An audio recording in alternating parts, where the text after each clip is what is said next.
folks, welcome inside the Parisi Palace, high above 3773 East Broadway. This is a live edition of the Jake Feinberg Show, coming on Power Talk. Please go to our website, powertalk.live. Download our free app and stream all of our live local programming, including Solomon on Blast, the Jim Parisi Show, and yours truly, the Jake Feinberg Show.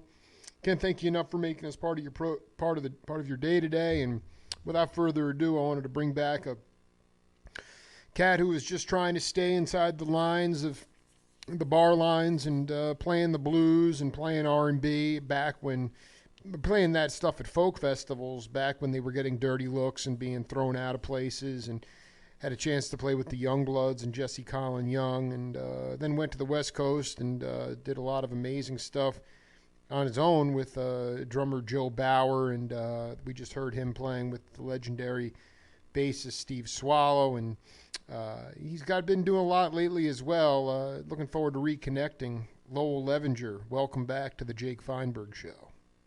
Thank you so much, Jake. Where did you find that thing in the Goodwill used record bin or something? Yo, man, I'm still waiting for an LP with. I need you to sign this. I have never found that record on LP. Those tracks are available on YouTube. Oh, really? Yeah. Wow. And they cook, from, man. I can't remember. Is that from Moonset or Crab Tunes? That was the banana. Look in my record. That was Banana in the Bunch. That was the one with the car on the front. Oh, okay. That's the Banana in the Bunch album. Wow. Yeah. Oh, dude. I mean, can that you talk? Sounded really. When I first heard, I went, "Wow, that sounds good. Who is that?" And then I realized, "Holy cow, that's me. I wrote that damn tune. What's it called? I can't remember the name of it." Yeah. When did you first? Can you talk? And Steve sounds great. I really like that post, that interview you did with Steve, and he mentioned us and everything. What a great guy. What a great it was sort of like I was in this sort of Taoist sort of. I mean, it took a minute to get us connected, but the entire interview, we went for like 83 minutes, and then I just was so thrilled that at that point. Well, listen. Let's just listen to the audio. You read the excerpt transcript. I want to play this for you, and then we'll come back and talk about it. Okay. No idea. I mean, this is why I love doing this show. So that was okay. This is, and we can wrap set one on this story. We've already vetted Bill Graham and the Fillmore West. This was Banana and the Bunch, Vecchio Nanner, Joe Bauer, Steve Swallow. That tune was called The Great Blue Heron, and I've never been able to get my hands on this record, but I've known about it, but I had no idea that you were on it, and I said, that's when I knew that when Burton, that's when I knew you were cooking with the Youngbloods out there. So please talk about how you connected with Banana, Vecchio Nanner, because this album cooks. You're playing electric bass. It's cooking, man. Yeah, it's a wonderful. I haven't heard that. I'll send you the track. It's so great. Yeah. In decades. Yeah. It's wonderful. I connected with them when I moved to the Bay Area, to north of San Francisco in Marin County. I moved to a legendary town called Bolinas. It was full of poets, wonderful poets, and I was right down the coast from where Banana and Joe Bauer, the drummer, lived. They were 2/3 of the Youngbloods. Oh my God! I cannot believe that you were living with these post-beatnik. You were with these. What other poets were there? Robert Creeley was there. Lawrence Ferlinghetti was out there. Joanne Kiger. Wonderful bunch of poets. Gary Snyder was coming through all the time. It was a wonderfully vital scene to be living in, and not least was the chance to play with Banana and Joe Bauer. I actually met them through my bass playing friend Jack Gregg, who was a New York bass buddy of mine, and who was friends from his youth with Joe Bauer, who came from Memphis, I believe. Did Jack Gregg have any relation to Bobby? That could go on forever, but I mean that was classic. So Jack Gregg, where did he fit into the picture? Did you know that cat? Oh yeah, well we knew. See, we knew like Steve said, we met back in New York, in like '66 or '65 or something. And Joe was a jazz drummer, and he was from Memphis, and he had come to New York to try to make it, and that's where it's happening. That's where the jazz scene is happening. So he wanted to come to New York and get into the jazz scene. And Jack was from Memphis as well. So Jack was already in New York and well established, and then Jack knew Steve, and then what's the guy, DeJohnette. Jack DeJohnette. Jack DeJohnette. Yeah. He was in that sort of part of that little circle as well, and so we knew each other, used to hang out. I think we probably jammed a couple of times in our rehearsal space or some studio or something, but got to be friends. And then when Steve came out here, I think there's a cut on one of those records that has both Jack and Steve on it. Double basses. Double bass. I'm gonna look. I've got to look that. So I can go find it after the interview, and I can email you and let you know or something. I got all these records and shelves. I mean, so how many? Okay, so this is the question. Bauer made his maiden voyage to the jazz city of New York when you were still in Boston. Then he came back licking his wounds, and he moved in with that lady who came up with the electric dress. Yeah, Diana Dew. But then would you say that when you guys, you went down to New York for that first time and played in that booth at Folk City with your reverb and the Wurlitzer, but was Bauer also still playing jazz gigs once in a while down there at that point?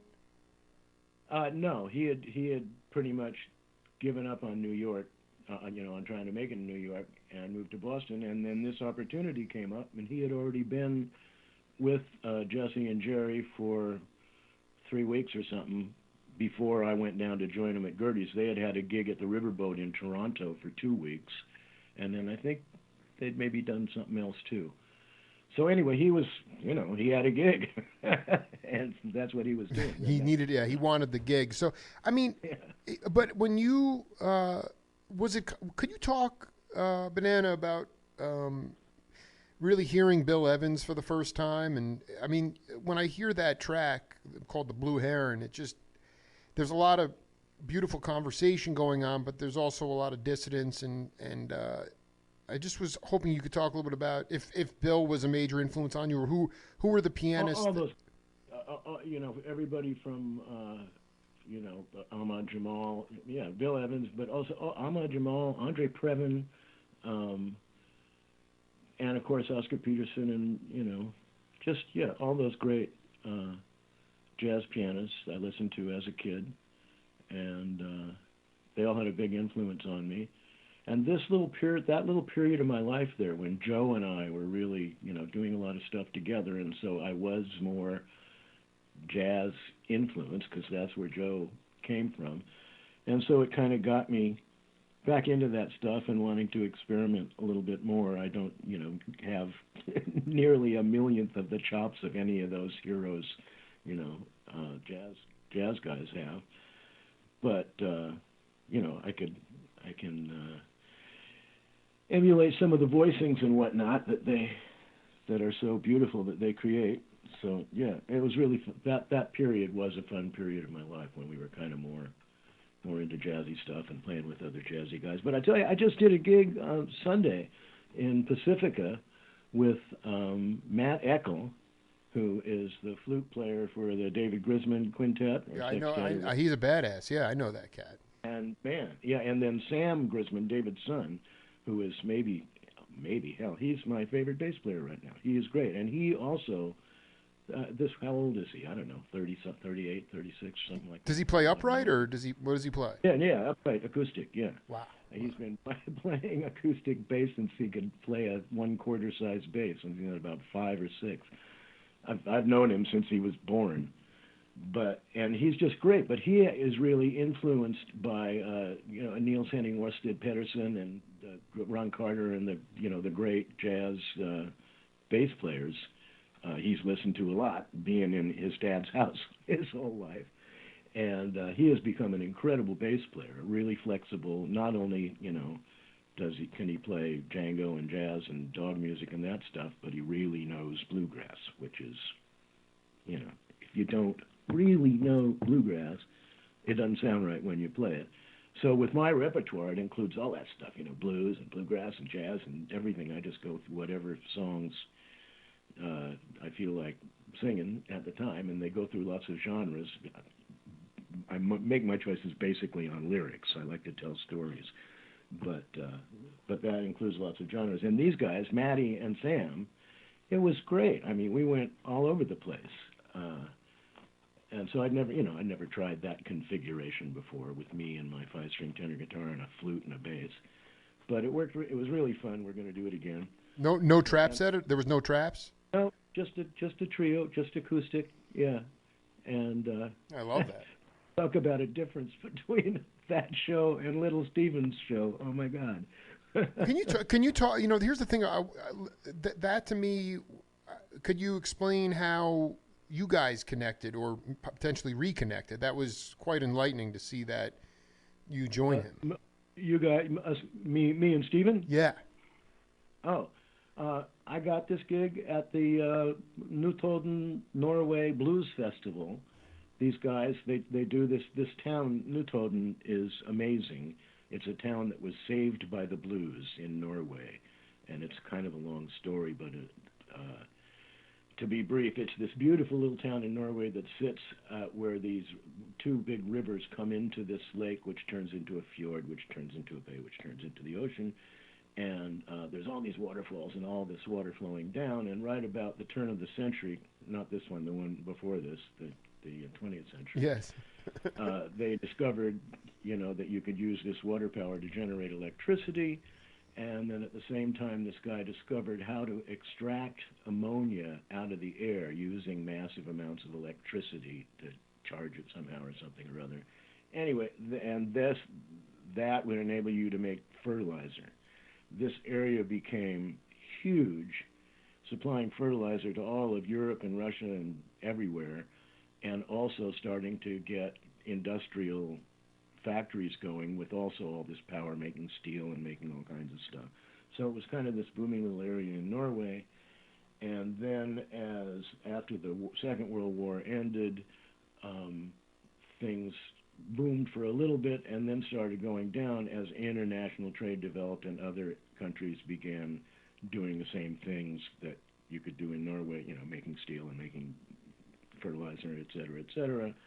And the economy of the town tanked, the factories closed, and it was getting real depressed.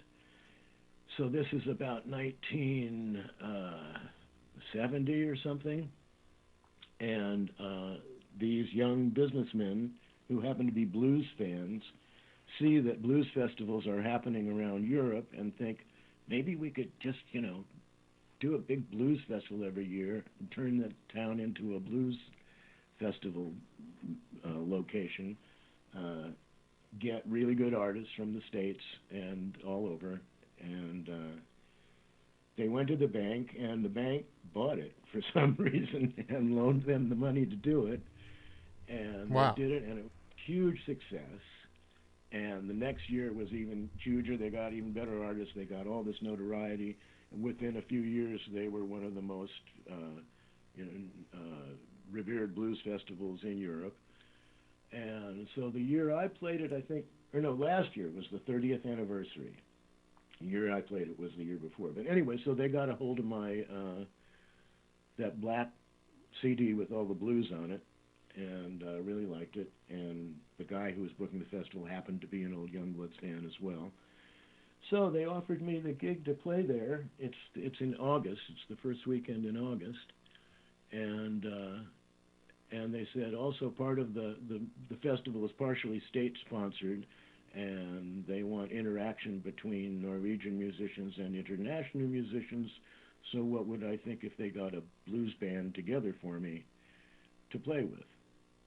And I said, that sounds great. And then they sent these guys, and I checked them out, and they were incredible. And so they brought me there a week early. I rehearsed with these guys for 6 days before we had to play. They were all incredible musicians, real virtuosos, real flexible. Also, they listen, you know, they know how to play rests. Really good. You know, that's stuff a lot of people don't know how to do, listen and play rests. And also, they all happen to be incredible human beings, really great people, and they all had great wives, and I got to bring Jane with me, and everybody hit it off, you know, within a few days we were all lifelong friends. And then we absolutely killed it at this festival, and Stephen is hugely involved in this festival and in Norway and in the general blues scene. And he has a school that's based, he doesn't have it, he is the mascot, sort of this blues school that's also involved with the festival. So these people have built this, around this festival, this whole town that has this big civic center sort of thing down by the lake that has a venue, a recording studio from which they got all the old gear out of the Stax Studios when Stax Studios sold out. They've got all that incredible gear in there, plus a bunch of really great stuff. They have classrooms. It's a school. The library, the town library is there. The town council, I think, maybe meets there. They have meeting rooms. They have a museum. They're sister cities with Clarksdale, Mississippi. Notoden, Norway is sister cities with Clarksdale, Mississippi. Wow. So the staff of this festival goes to the Blues Foundation things here and the big Find Out Perkins things in Clarksdale. The head of that association is highly involved with this festival as well.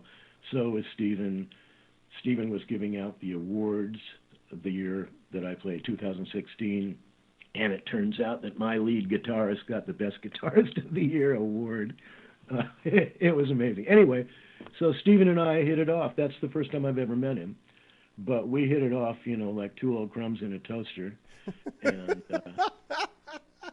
he two old crumbs. I mean, and yeah. When he was a kid, you know, so when he was 16, I was, you know, 22 or something. So he was a kid and I was a big star. And he and Bruce used to come to Youngblood shows at the colleges in upstate New York and whatnot, and thought we were the coolest thing since sliced bread. So what did he ever specifically talk about? I mean, I find it interesting that I had a couple questions about the idea. I know you don't consider yourself, like, you know, you talked about not having the chops of like an Ahmad Jamal, but I mean, there's something to be said about time feel, and I just wanted to know, like, ultimately, like, what, you know, Stephen was, what did he talk about that he loved? Because you guys, while it was, you know, folk rock, I guess is the best way to, that's what you were presenting with the Youngbloods. There was a swinging element to it. You guys had jazz influences. What was Stephen? Yeah. What did he get off on? Aside, I mean, it was dance music, but there was a swing element to it. Well, yeah, and also there was musicianship, which he, you know, himself was doing at the learning to play and wanting to be. He's a guy who really goes for excellence, and anything he does, he wants to do it perfectly. Anything he directs or is involved in, you know, his theory on life is not about, you know, making a profit or being famous or making money or something. That life is about achieving greatness. Amen to that, dude. And so what he, I think, appreciated about us back then was the fact that we were real serious about playing, singing in tune. The songs actually had arrangements and had a flow, you know, had a peak and then, you know, a build and a peak and then a denouement, et cetera, like a story would or a novel or something. You know, we had dynamics. We got quiet and then loud. We, you know, dropped out. We had actual arrangements. We had, it was, which is kind of what I brought to the group. Jerry and Jesse were individual folk singers. They had no ensemble experience. And when I came along, I sort of introduced them to the concept of, you know, you don't have to accompany yourself now. If you just play this part, it'll go with that one and this one and this one, and then the whole band is like what you were, you know, doing before, except it's got all these different timbres and stuff to it. So the whole concept of ensemble playing parts, you know. And that's what we did. And we would have sections, of course, in the middle of the tune where we screw around like all the other psychedelic bands did. But a lot of our tunes didn't have those sections. They really went, were planned and went from beginning to end and had arrangements. So I think that he really dug that. Well, I mean, it's just, and so, and also the fact that the lyrics were pretty good. Yeah, well, I mean, that's kind of what, for you, you brought in this idea of, I mean, those guys were singers. They could tell a story through vocals, but in terms of soloing, how did you learn to, I mean, so much of what I see today, and again, I don't see a ton of live music, and what I normally do see is people that from your generation, but a lot of younger cats, if I see them sometimes, the decibel level starts at 10 on the guitar, which actually wasn't even an improvisation, wasn't a lead instrument really when you were coming up in the 60s. It was more like sort of that Freddie Green, Count Basie kind of strumming thing.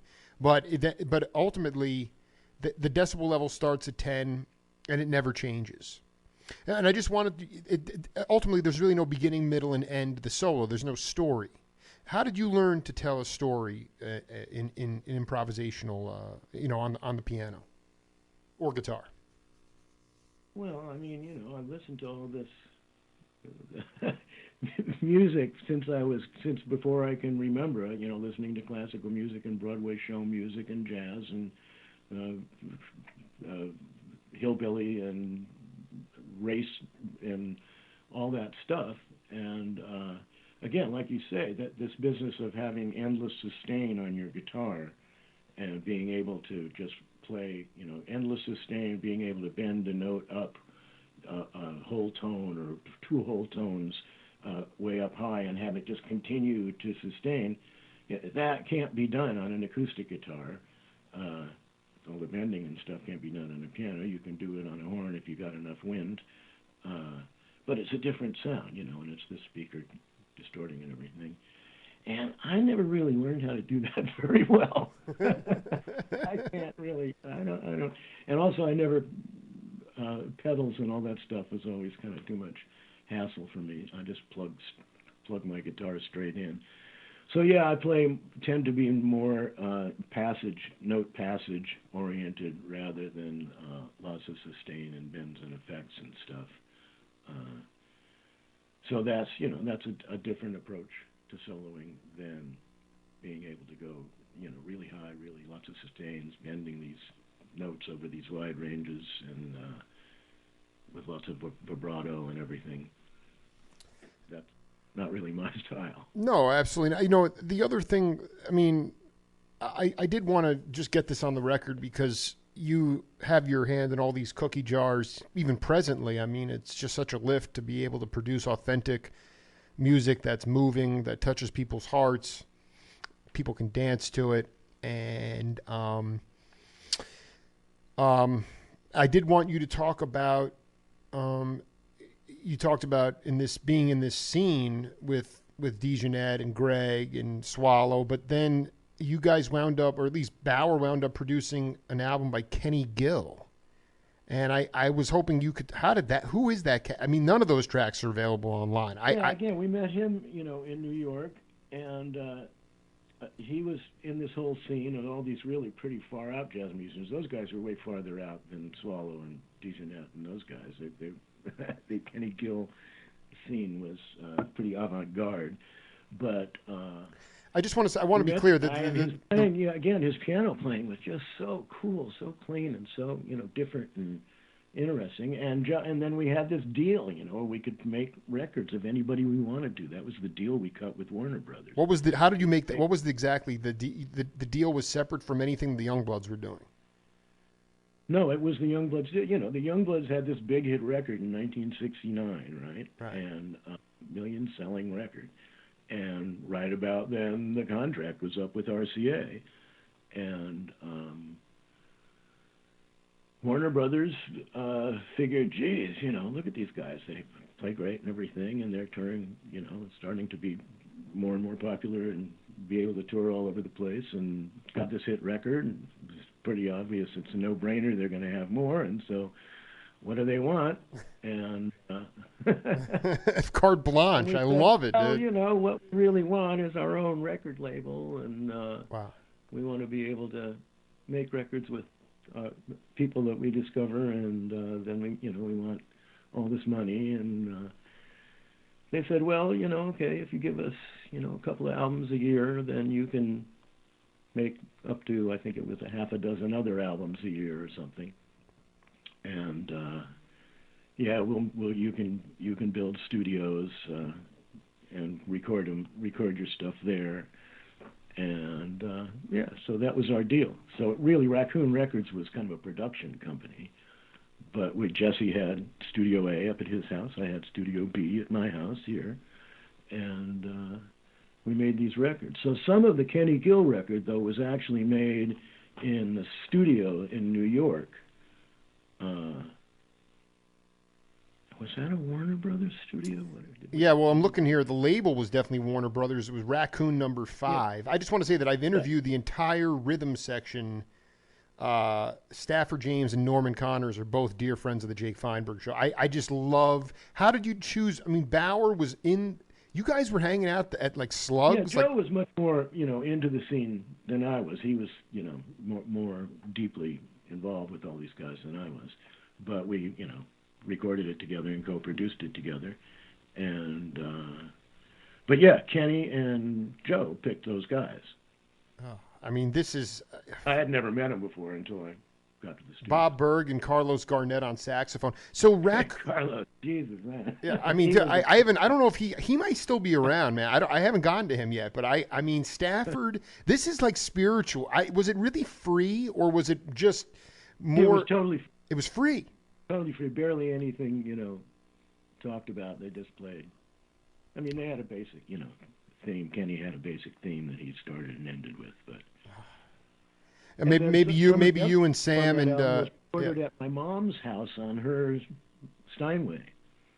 Wait, say that again. Say it again. Some of the other stuff there was recorded at my mom's house in Santa Rosa on her Steinway. Joe and I recorded it on our little Sony portable hotshot recorders.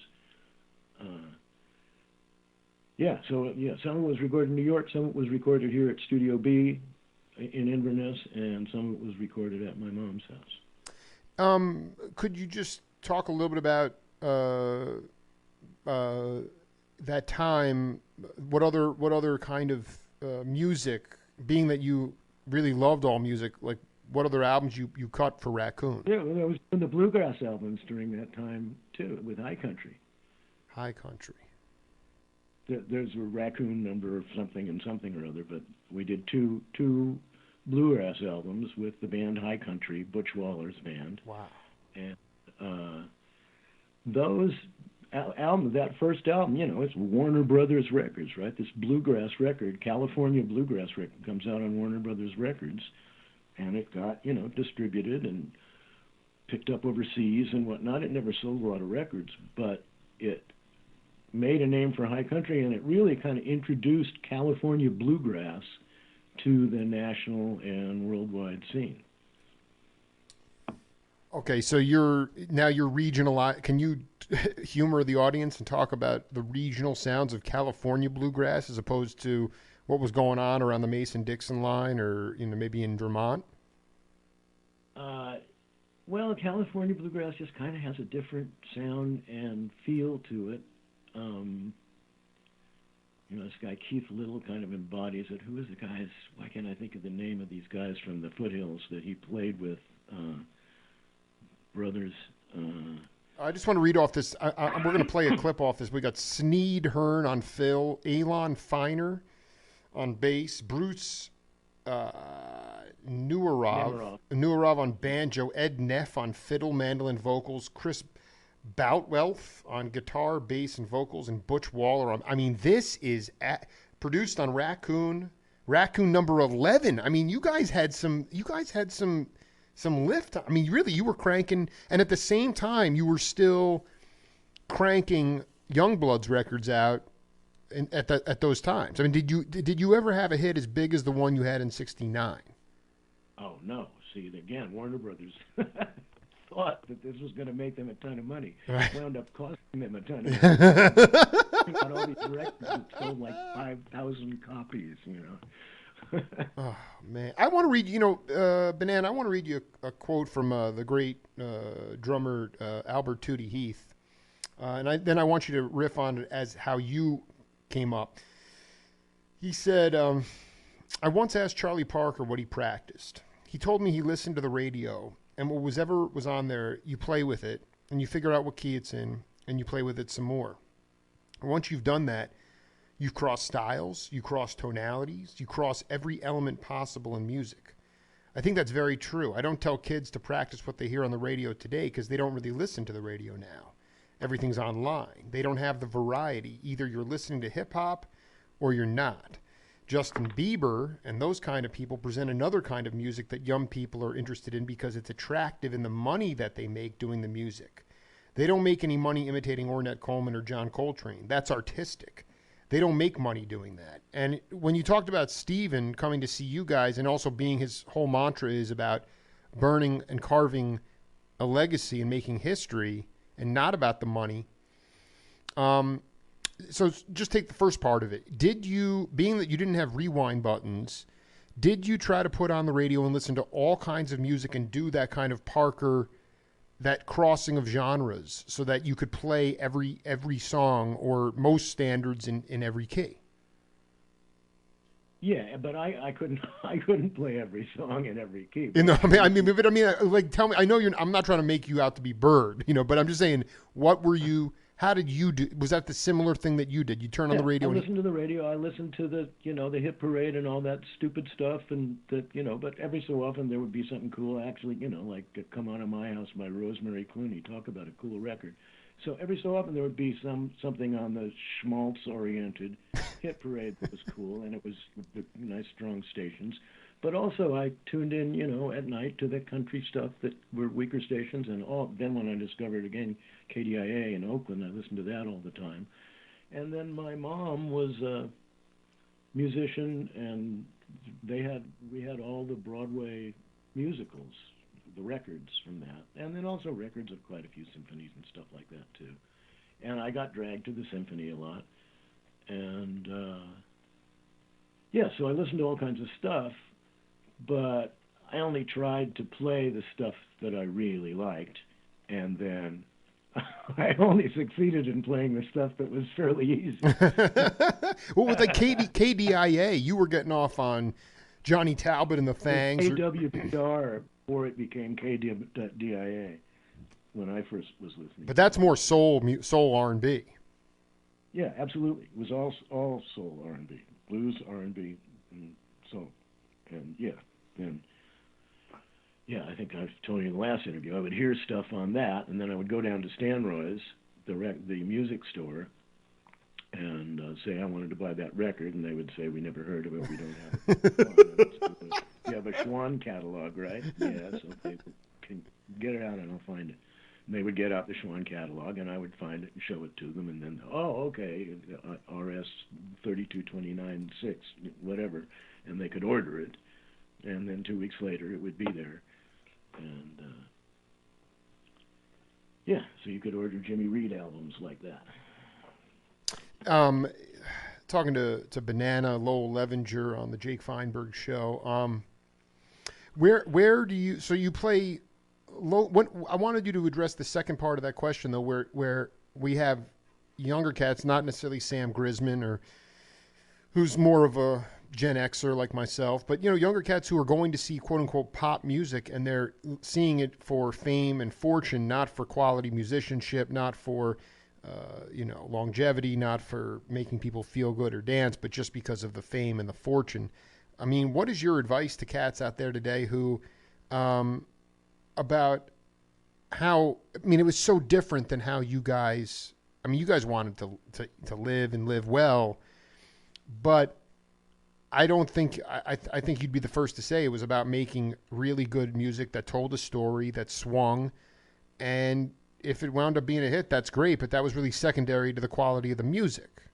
So, how do you mentor younger cats today who get caught up in saying, well, I want to do that because they're famous? Well,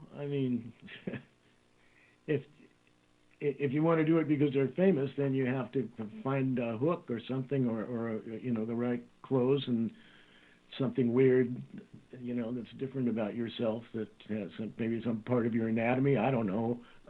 Everything but the music.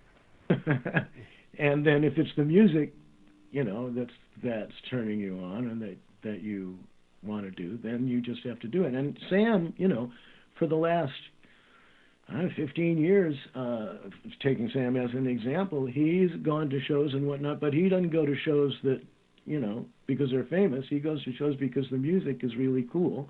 Of course, he's grown up in an environment where he's exposed to a lot of really cool music, but he has a lot of friends. There's a whole generation there that has that same mindset, and he has a bunch of really great people that he goes out and plays with. He was in a group called the Deadly Gentlemen for a while. They toured for a couple of years all over the place with 3 other incredible musicians his age. So there are, you know, musicians out there, younger musicians, who are seeking out the real stuff and who are becoming really, really good and are playing really, really interesting music. One example is Chris Thiele. You know, he's been on my radar since he was, what, I don't know, 9 years old or something. What caught you at 9? That's interesting. His prowess, you know, and his seriousness about, you know, just wanting to suck up everything from everybody and then mastering it in 30 seconds and blowing it away. But there are lots of guys. He's an example of a really rare talent and power of concentration and all that stuff.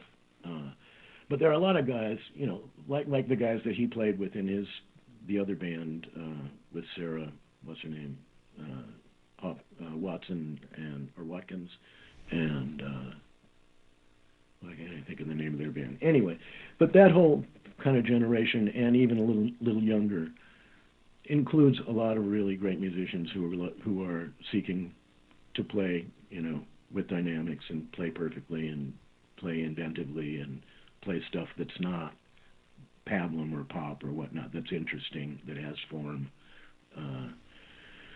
and that demands practice and whatnot. And, you know, I think the Bay Area has a lot of those people here who are doing it, at these little clubs in the city and whatnot. And are they getting paid? Are they getting paid, or is it paid? No. Of course not. Never. And then Nashville too is a real hotbed of that, of really great musicians trying to. Some of them are just playing schlop country stuff and making a living and having fun and drinking beer. Others are trying to push the envelope and take it to different places and succeeding. You know. I just want to read off for the audience here this mercurial Racoon label. Racoon #1. Actually, I guess you got to square this because a lot of Youngblood's albums came out on. It says Racoon 1 Rock Festival. Warner Brothers Young albums are Racoon Records. And then this mercurial friend of yours who was, I guess, your buddy from back in the days with the Trolls was it Jeffrey Kane, or was he?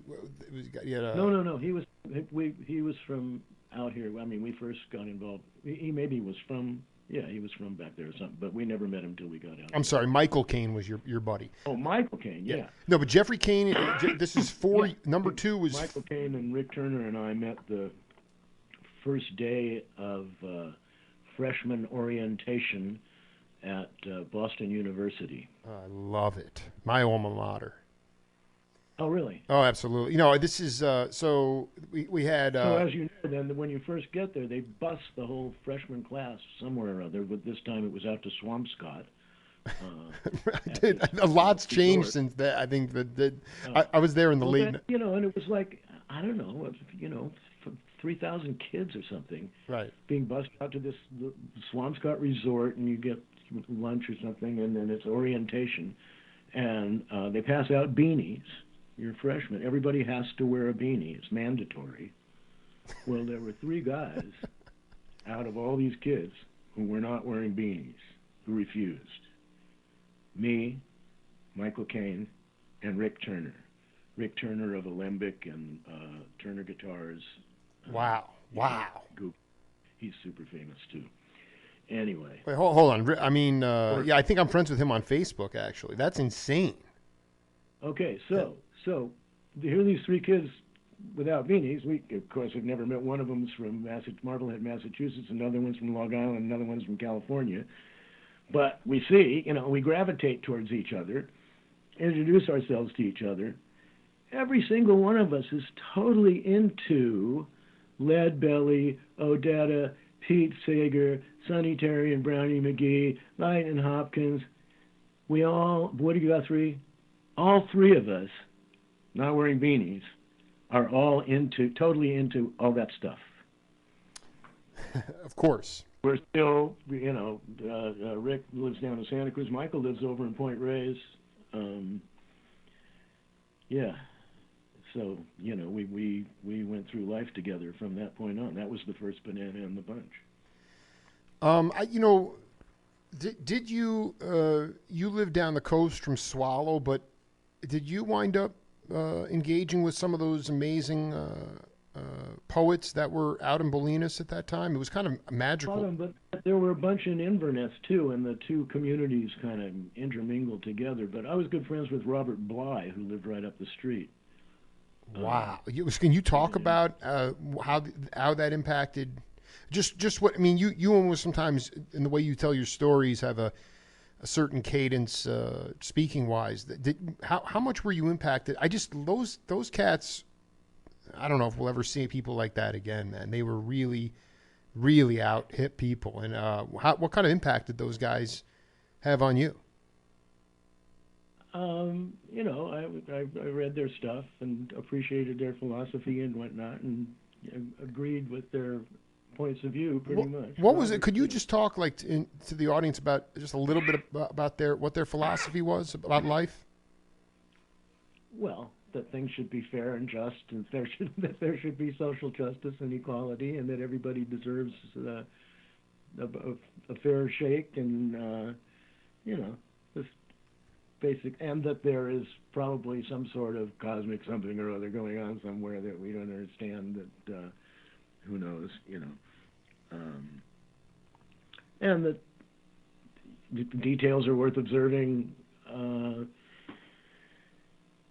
But yeah, I don't know. I wouldn't say it that I was completely infatuated with that scene or their stuff. But I sure appreciated it, and I liked it a lot. And but I never really got into the scene or hung out with them. Robert and his wife and me and my wife just would have dinner together and hang out together at each other's houses. That only lasted, I don't know, a year and a half or something like that, and then he moved. But what was their philosophy? What was his philosophy as it related to success? Well, he would have liked to achieve it, and then he eventually did. Of course, at that time he wasn't terribly successful, although they had a nice house that they were renting, so he was doing okay. I guess more to the point, did they consider success to be, was it a relative? I think he wanted to. It depends on how you gauge success. I think I don't think he was hung up about financial success or success in society or whatnot. But I think he did really want his stuff to be recognized within the artistic and academic community, and he certainly achieved that. Can you talk a little bit about what you have coming up this calendar year, and do you feel? I mean, when I interviewed Swallow, he said, "I think we got to go back. Jazz has to go back and start becoming protest music again, the way it was." Do you? I mean, I know you are who you are yourself on the bandstand, but what are some of the gigs you have coming up, and what are some things that are sort of germinating that you'd like to see come to fruition? Well, my life has really changed as of whenever with this whole thing with the Disciples started. Oh, I'll finish the story. Please.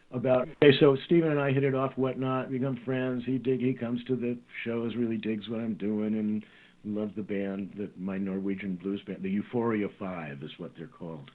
My Norwegian blues band. That's one of my dreams now. One of my big dreams, which I'm continuing to dream, and I think I told you my theory. If you have a dream, just keep dreaming it, and then Absolutely. Any little thing you can do every day, like make your bed or something to help make the dream come true, you do that, and it might help. Who knows? It certainly won't hurt.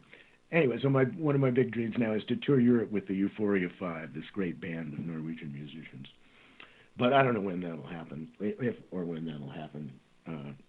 We'll probably have to finance it or something. But so anyway, then I saw that 2017 New Toten Blues Festival, which I really wanted to come back to play with these guys again, but they're not going to hire the same guy twice for a big headline position. So I was telling them, I'll play the folk blues stage, I'll teach, I'll help with the record, I'll do anything, And I was making progress. But then I see, look, the headliner this year at the festival is Little Stephen and the Disciples of Soul. So I wrote to Stephen and I said, hey, man, how's it going? I see you're headlining the New Toten Festival. Consider this my official application to be a disciple. Which is following one of my new mantras, which is you got to ask for it. Yeah, you damn do, yeah. Yeah. So he wrote back, and I said, I know you don't need a guitar player, but I play a mean B3, which is, what I play with Barry and most of my rock gigs, right? So he wrote back and said, well, I have the B3 seat really covered, but the piano seat is available. And if you want to come on, I know you tickle a mean whirly, and if you want to come on and play piano and Wurlitzer, I would absolutely love to have you. Here's the deal. It's a 15-piece soul band. I love it. With 5 horns and 3 backup singers and percussion and organ and piano and 2 guitars and bass and drums. And he says, we're starting out. It's kind of like starting all over again. I'm going to be booking these tours. I think if I do this, I know I'm going to lose money, but I think if we can do a few tours, that in a couple of years I might be able to achieve my lifetime goal of breaking even. I freaking love it, dude. I mean, that to me it's so, there's a little tongue in cheek, but that's, at the same time, it's just a philosophy that has gotten lost on so many of his generation, and it's okay. Everybody needs to do what they need to do, but I have to believe it's a soul, it's salvation for him, and I think all you guys, I don't know, at the end of the day, it's really about creating music that feels good. A 15-piece soul band, that's a heavy, I mean, that, and you were playing a whirly? Yeah, so I'm playing they started out with a Yamaha motif. Now I've got what is it called? A Korg Grand Stage. But it does a pretty good piano, and then it also does whirly and a couple of other things. But mainly I play piano. That's my gig in this band. And so I said, yeah, man, I'm in. That sounds great. And so that's what I've been doing since April of last year. And like I say, I love my soloists. This gig the other night on Sunday with Maddie and Sam, playing all my songs, it was just so much fun. I love doing that. And I love playing even, just solo all by myself at house concerts and stuff like that.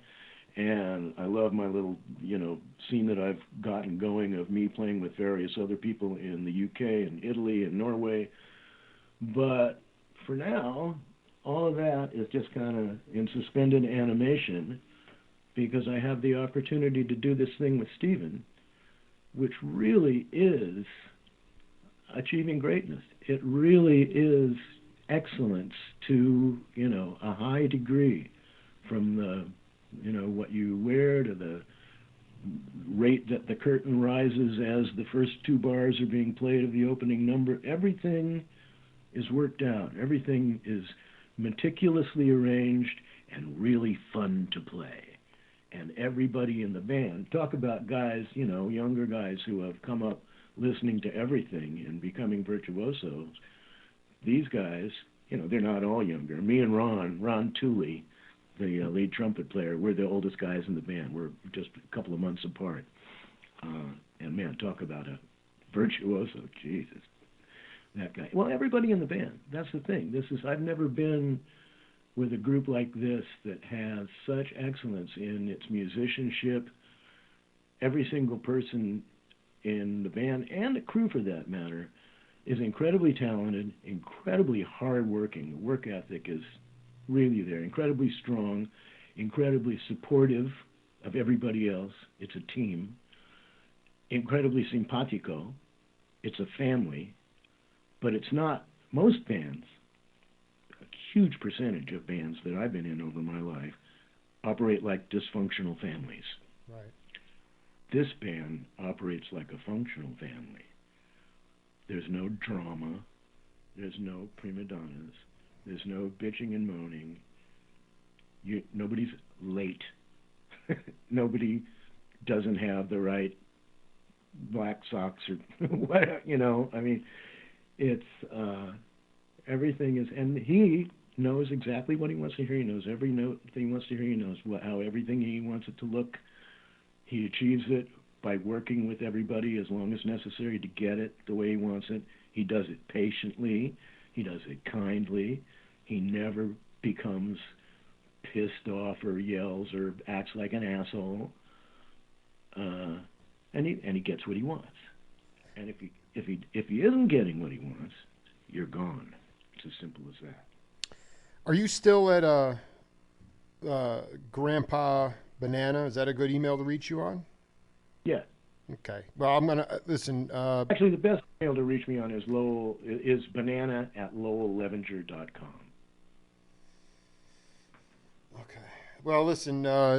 Continued success. I'll get you a copy of this later. If you're able to find that track with the double basses with Jack Gregg and Swallow, I'm on the hunt for all these Racoon records now. It's just it's part of my mission. So, but I'm pretty sure it's either on Moonset, which is Joe Bauer's album, or Crab Tunes, which is one of the Racoon records that we put out that is really weird. Well, everything about it is weird, and you got to keep flying your freak flag freely. So, Banana, really, Mazel Tov, continued success, my friend. It was great to hear you again, and we'll be in touch. All right, yeah, we're touring the U.S. I just got word that 2 days ago that we're touring the U.S. from April 27th through May 30th, all over the East Coast, Midwest, Texas, but not the West Coast, unfortunately. Well, I was going to say, I mean, Arizona's always the neglected stepchild. So we'll make it happen. At some point, we'll make it. We'll connect in person. It'll be great to meet you, man. Yeah. All right. All right. Take care, man. I'll talk to you soon. All righty. Later on. Bye-bye. Great hang, and we'll be back in a minute with Ebrith Matthew after this.